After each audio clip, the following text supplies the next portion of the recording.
আজকে আমরা বলি যে আপনার যেভাবে ইনভেস্টিগেশন হচ্ছে চলেন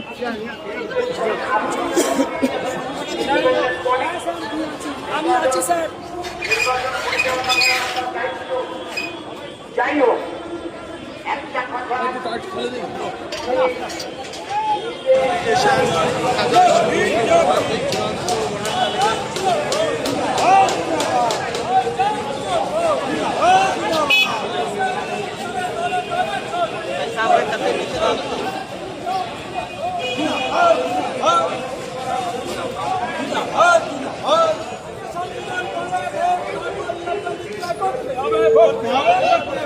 আগে সংশোধন করতে হবে, তারপর ইলেকশন ডিক্লেয়ার করতে হবে। আমাদের দেশ সংগ্রাম করছে চলবে, আরে দেশ সংগ্রাম করছে চলবে, আরে জনগণ সংগ্রাম করছে।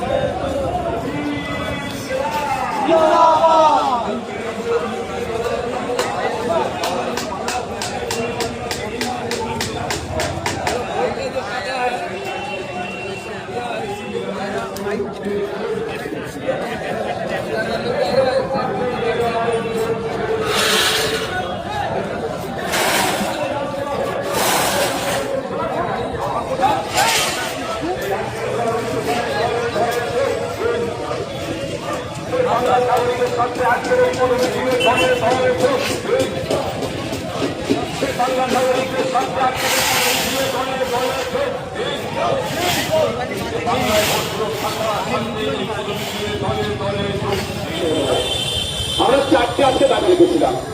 প্রথম দাবি হচ্ছে 2002 ভোটার লিস্টে যাদের নাম ম্যাপিং হয়ে গিয়েছে তাদেরকে বিচারাধীন বা অ্যাডজুডিকেশন রাখা যাবে না। সেকেন্ড দাবি ছিল যারা এখন অ্যাডজুডিকেশন বা বিচারাধীন আছে তাদের নাম পরিচয় কি কারণে আছে পাবলিক ডোমেইনে দিতে হবে। জানা তো দরকার আমাদের কি কারণে অ্যাডজুডিকেশন আছে। দ্বিতীয় দাবি হচ্ছে আন্ডার অ্যাডজুডিকেশন বলে ভোটার তালিকা যারা এখন বিচারাধীন বা সৌন্দর্য হিসাবে রাখা হয়েছে তাদের নির্বাচন বুথি এবং চতুর্থ জেলা একসাথে করে দিচ্ছি এবং তাদের এবং যে সমস্ত বৈধ ভোটারদের এখন ঘুরিয়ে রাখা হয়েছে সেই সমস্যা যতক্ষণ না নিষ্পত্তি হচ্ছে ভোটের বিলক্ষণ ঘোষণা করা যাবে না। আপনাদের আবারও বলছি যে আমরা আজকে স্যার বলেছেন ভোটার যে 30 হয়ে গেছে ভোটার কারণ জানিয়ে তাড়াতাড়ি নোটিশ চলে যাওয়া দরকার। সিও স্যার বলছেন এখনো কেন নোটিশ যায়নি আমি তদন্ত করছি। তাহলে কোনো না কোনো জায়গায় একটা গ্যাপ আছে। আপনাদের জানিয়ে রাখি সুপ্রিম কোর্ট যে লেটেস্ট অর্ডার গুলো দেখলেন তার মধ্যে একদিন একটা অর্ডার করেছিল কার নাম থাকবে কার নাম যাবে। এটা কিন্তু নির্ভর করছে ইলেকশন কমিশনের উপরে নয়, সিওর উপরে নয়, ERO এইআরও electoral registration officer additional electoral registration officer এর উপর নির্ভর করছে। ওই দুজন কিন্তু বর্তমানে রাজ্য সরকারের কর্মচারী। এটা মাথায় রাখতে হবে আমাদেরকে। সামনে ধ্বংস হয়ে থাকছে না তো, কারণ এদেরকে আমি একটু পছন্দ করি না। কর্মচারীদেরকে না দুটো সরকার চলছে। ওয়াকাপে মানবো না রাতারাতি ওয়াকাপ আইনে মমতা ব্যানার্জি মেনেছে। এসআইআর আমার লাশের ওপর যাবে আর এখন নাটক করে আগামী দিন ধর্নায় বসবে। আপনি 90,000 অফিসার আপনি দিয়েছেন, 250 কোটি টাকা আপনি পরস্পর বিরোধের সাথে এসআইআর জন্য করেছেন। আর এটা যে হচ্ছে ড্রাইভার আপনাকে নিতে হবে। আর মানে সুপ্রিম কোর্টে যান, জনগণের স্বার্থে যদি কথা বলতে চান, সত্যিকারের অর্থে জনগণকে যদি সমস্যা থেকে মুক্তি করতে চান তাহলে মামলা তো দিন রাত মামলা করছেন, চোর ডাকাতদেরকে বাঁচানোর জন্য মামলা করছেন।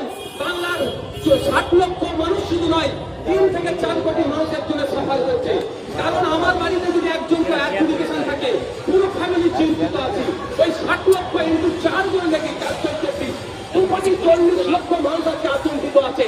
এই মানুষকে আতঙ্ক মুক্ত করার জন্য আপনি সুপ্রিম কোর্টে যান এবং যতদিন না পর্যন্ত সমাধান হচ্ছে ভোট ঘোষণা করা যাবে না। তাহলেই জানবো আপনি গতিপ্রেমী নয়, মানুষ গতিপ্রেমী হয় তাহলে অনেক গল্প শোনাবে। গল্প শোনাতে পারে আপনারা বলে রাখি যে কি বলে রাষ্ট্রপতি শাসন হবে, ও গল্প শুনিয়ে লাভ হবে না। সুপ্রিম কোর্ট চাইলে 6 মাস এক্সটেনশন পাবে, বিবেচনা করবে। তারপর নির্ভর করবেন। কিন্তু আমার দরকার কি বৈধ ভোটার একটাও না নাম বাদ যায়। মাথায় রাখবেন, প্রয়োজনে পার্টি ঝান্ডা পার্টি অফিসে তুলে রেখে আসবো, পার্টির ঝান্ডা পার্টি অফিসে তুলে রেখে আসবো। একটা বৈধ ভোটারের নাম বাদ রেখে নির্বাচন যদি করে রাস্তায় নামবো। আজকে আপনারা এখান থেকে বিদায় নিন। যারা এসেছেন সংগ্রামী অভিনন্দন। পড়াতে পড়াতে ঘুরতে ঘুরতে চলে যাবেন। অ্যাপ্লিকেশন যারা আছে তাদের সাথে কথা বলবেন, সাহস জুটাবেন, আতঙ্ক না থাকে।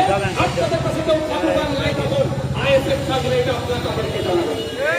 আর আমাদের আসলে সাথে ঘোষণা করি, জেলা লেভেলে আমরা ডিস্ট্রিক্ট ইলেকট্রাল অফিসার যিনি আছেন তাদের কাছে আমরা জানার জন্য আমরা সেখানে যাবে, তার প্রস্তুতি আপনারা শুরু করে দেন। ধন্যবাদ। আজকে এখানে যে বলেছেন তো এই যে ভোটারদেরকে নির্বাচন কথা হচ্ছে, নির্বাচন কমিশনের সিও স্যার বলেছিলেন যাদের নাম ডিলিট হবে তাদের প্রত্যেকে ইন্ডিভিজুয়ালি নোটিশ চাই। আমরা বলছি যে এতদিন হয়ে গেলে আমরা নোটিশ আসেনি কেন, কিন্তু এখন নোটিশ যায়নি, না এখন আসেনি। আপনি যেটা বলছেন সেটা তো আমরা রিপিট করবো। বলছে ঠিক আছে আমি কথা বলছি, নোটিশ চলে যাওয়া দরকার। কারণ নোটিশটা কী কারণে ডিলিট হয়েছে সেটাকে চ্যালেঞ্জ করা যেতে পারে ডিওর কাছে, তারপরে সিওর কাছে একটা। দ্বিতীয় কথা আমরা বলছি যে আমাদের যেটা দাবি যে 60 লক্ষ অ্যাডজুডিকেশন আছে, মানুষকে আতঙ্কিত ওই জায়গাতে ভোট দিতে পারবো কি পারবো না। এবার যদি ভোট দিতে না পারি আগামী দিনে কি আমাদের নাগরিকত্ব নিয়ে এরকম ট্রান্সফার হবে? ফলে এই আতঙ্ক মুক্তের জন্য সর্বপ্রথম দাবি আমি তুলেছিলাম পশ্চিমবাংলায় 28 তারিখের পরে, যে যতক্ষণ না পর্যন্ত এই 60 লক্ষ অ্যাডজুডিকেশন নিষ্পত্তি হচ্ছে ভোট ঘোষণা করা যাবে না। আজকে এটা বলেছে এখানে, তিনি বলেছেন 9 তারিখের আশপাশে ফুল বেঞ্চ আসছে নির্বাচন কমিশনের। সেখানে আমরা তো সেখানে যারা রেকগনাইজ পলিটিক্যাল পার্টি আছে তারা থাকতে পারবে। পশ্চিমবাংলায় এই ধরনের 8টা পার্টি আছে, তো তারা থাকবে, সেখানে আপনারা দাবি রাখতে পারেন। আমি বললাম তো আমরা তো আমাদের রেজিস্টার্ড পার্টি কিন্তু আনরিকগনাইজ। তারপরে বললো যে আপনারা ডেট চাইবেন, যদি সুযোগ দেয় সেটা আমরা জিনিসটা চাইবো। কিন্তু আমি চাইবো মিডিয়ার মাধ্যমে যারা রেজিস্টার্ড রেকগনাইজ পলিটিক্যাল পার্টি আছেন, যে 9 তারিখে আপনারা যখন 9 তারিখ বা সিও চিফ আপনার নির্বাচন কমিশনের যিনি টপে আছেন তার সাথে যখন বসবেন আপনারা এই দাবিটা রাখবেন, যতদিন না পর্যন্ত এই 60 লক্ষ অ্যাডজুডিকেশনের মামলা নিষ্পত্তি হচ্ছে আপনারা ভোট ঘোষণা করবেন না। ভাইজান এসআইআর যখন শুরু হয়েছিল আপনি বলেছিলেন ভয়ের কিছু কারণে আতঙ্কিত হবেন না, শব্দটা ঠিক করবেন। তো সেই জায়গা থেকে আজকেও বলছি আতঙ্কিত হবেন না। এবার প্রশ্ন করুন। সেই জায়গা থেকে যে নির্বাচন কমিশনের নিরপেক্ষভাবে একটা ভোট প্রচারের বা এসআইআর করার যে বিশ্বাস ছিল, সেই বিশ্বাসটা কোথাও গিয়ে ভেঙে গেছে। আমি তো অন ক্যামেরা বলছি, বিজেপি আর তৃণমূল মিলে নির্বাচন কমিশনকে সামনে রেখে ভোট ধরার কল করছে, ক্যামেরায় বলছি তো। কারণ সুপ্রিম কোর্ট অর্ডার দিয়েছে কার ভোট ডিলিট হবে কার ভোট থাকবে এটা ডিসাইড করবে কারা, ইয়ারোরা, এই ইয়ারোরা। তাহলে আমাদের এখানে তপন সর্দার এখানেই আছে আমাদের অশোকনগরে, ওর নামটা কি গো,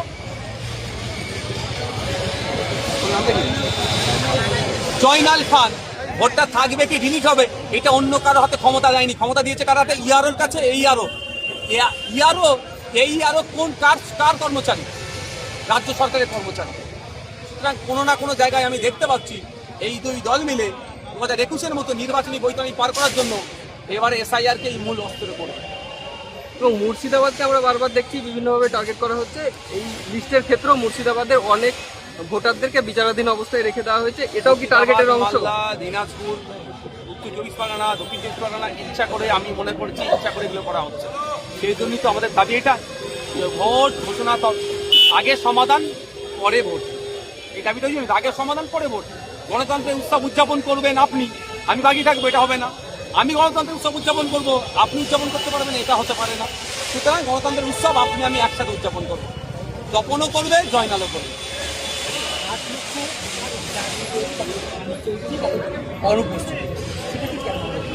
দেখুন এটা একটা সাবজেক্ট ম্যাটার হয়ে গেছে, সুপ্রিম কোর্ট নির্দেশনা দিয়েছে।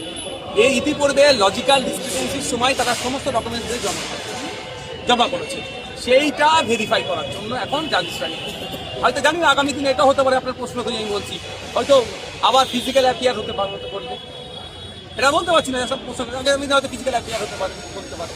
এখন পর্যন্ত ডকুমেন্টস দিয়েছে, ডকুমেন্টসের রিসিপ্ট আমার কাছে আছে, তার ভিত্তিতে হবে।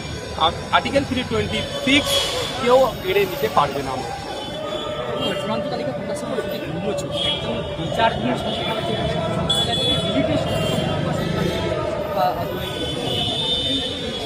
কোথাও গিয়ে ফায়দা করছে ইলেকশন। দেখুন আমি কোনো মতেই যে ডিলিট হয়েছে মতুয়া বলে আমি খুশি হব। বিচারাধীন মুসলিম সম্প্রদায় বেশি বলে আমার কষ্ট বেদনা নয়, দুটো ক্ষেত্রে আমি ব্যথিত। বৈধ ভোটারকে কোনোভাবেই অবৈধ ঘোষণা করা যাবে না, এর পক্ষে আমি। তার জন্যই তো আমাদের রাস্তায় যাবো, দিয়ে 1 থেকে SIN-এর রাস্তায় আছি। আর এটাও আমি আপনাদের জানিয়ে রাখি, প্রয়োজনে পার্টির ঝান্ডা পার্টি অফিসে তুলে রাখবো।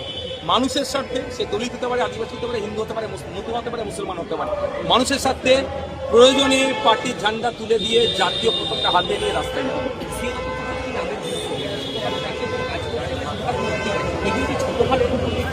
ব্যর্থতা স্বীকার করছে না, এড়িয়ে যাওয়ার চেষ্টা করছে। নামে দেখেছেন কি ধরনের ভাষা, একপক্ষে তো গালিগালি, বাবার নামে সার নামে গালিগালাছে। আরে মুসলিম মেয়ে পিতার নাম নন মুসলিম ঢুকিয়ে দিয়েছে ইচ্ছা করে, পাগলামি হচ্ছে এগুলো। জবাব তো তোকে দিতে হবে, জবাব চাওয়ার জন্য তোমার রাস্তায় নেমেছে। এই বাংলাদেশি রোহিঙ্গা খোঁজার জন্য SIR হলো, তাদের পাওয়া গেল না। ঘোড়ার ডিমের কথা শুভেন্দু বাবু সম্পূর্ণ অসত্য কথা বলছে। দরকার এখন শুভেন্দু বাবুকে ধরে জেলের মধ্যে রাখা রাজ্য সরকারের। রাজ্য সরকার রাখছে না কেন সেটাই প্রশ্ন। 1.5 কোটি রোহিঙ্গা আছে, মানে পশ্চিমবাংলার মানুষকে রোহিঙ্গা বলে দেখে দিতে চাইছে পশ্চিমবাংলা সরকারের প্রধানকে, মমতা ব্যানার্জি। তার উচিত কি হবে? যেখানে সুপ্রিম কোর্টে ভারত সরকার বলছে 40,000-এর একটু বেশি রোহিঙ্গা সারা ভারতবর্ষে আছে, পশ্চিমবাংলার 1.5 কোটি কোথায় পাবে? কিন্তু শুভেন্দু অধিকারী একের পর এক কথা বলে যাচ্ছে, তার বিরুদ্ধে ব্যবস্থা গ্রহণ করছে না মমতা ব্যানার্জি সরকার। কোথাও না কোথাও একটা যোগসাযোগটা আছে। কত রোহিঙ্গা বা কত বাংলাদেশি পাওয়া গেছে এখন পর্যন্ত? সিওর একটা রাইটের মধ্যে পড়ে না। সিওর ইলেকশন কমিশনের রাইট নাই কে ভারতীয় নয় তার আইডেন্টিফাই করা। আমি উদাহরণ দিয়ে বলছি, আমি ইলেকশন কমিশনকে যে বলতে পারি যে পিজি হসপিটালে ডক্টর নাই কেন, প্রাইমারি স্কুলে টিচার নাই কেন, রাস্তাঘাট ভাঙা কেন, এটা বলতে পারি না। যেমন এটা বলতে পারি না ও ভারতীয় কি ভারতীয় না, এটা বলতে চাই না। অর্থাৎ এদের এখতিয়ারের মধ্যে পড়ছে না। এদের এখতিয়ার হচ্ছে স্বচ্ছ ভোটার লিস্ট তৈরি করা, কন্ডাক্ট করানো, ভোট করানো, এটাই কাজে দেবে। এর বাইরে এদের কোনো রুল নাই।